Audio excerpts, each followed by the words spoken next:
Welcome to Poetry Changes Lives. On this cold January day, it's -2 degrees in London today. But that doesn't stop us. Poetry Changes Lives, my book of poetry, history, and a thought for the day. All in one book. You can dip into it every day of the year.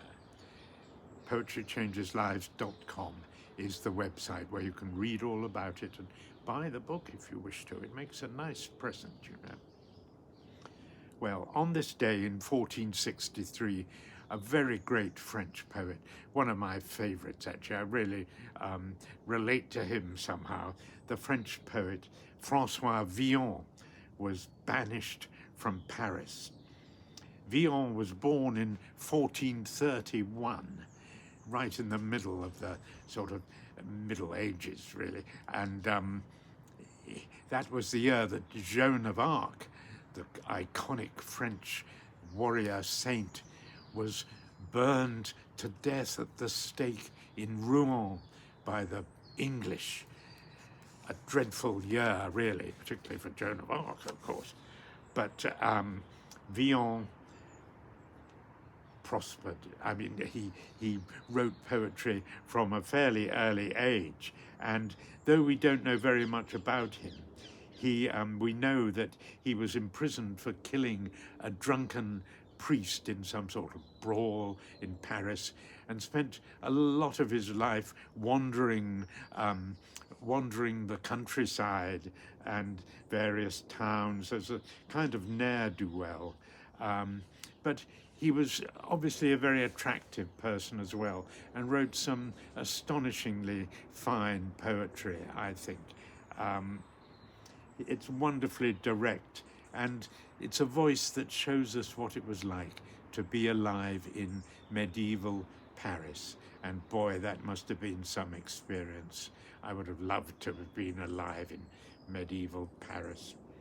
I'm going to read one of Villon's most famous poems. It's quoted by many other authors.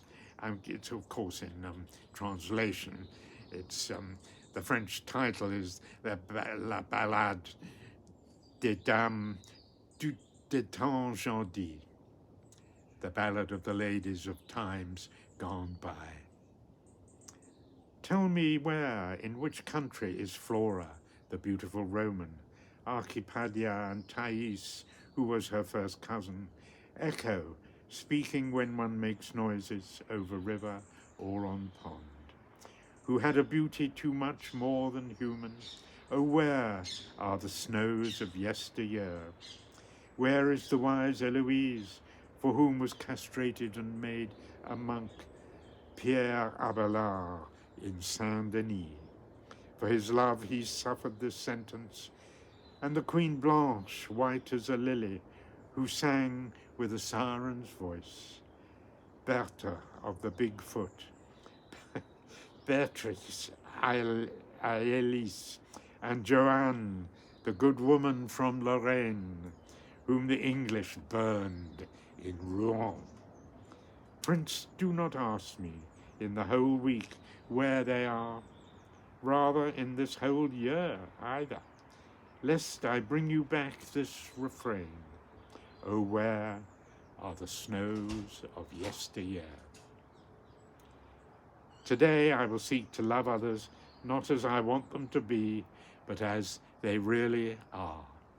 And I think we'll be getting some snows of yesteryear any moment now. Thanks for listening.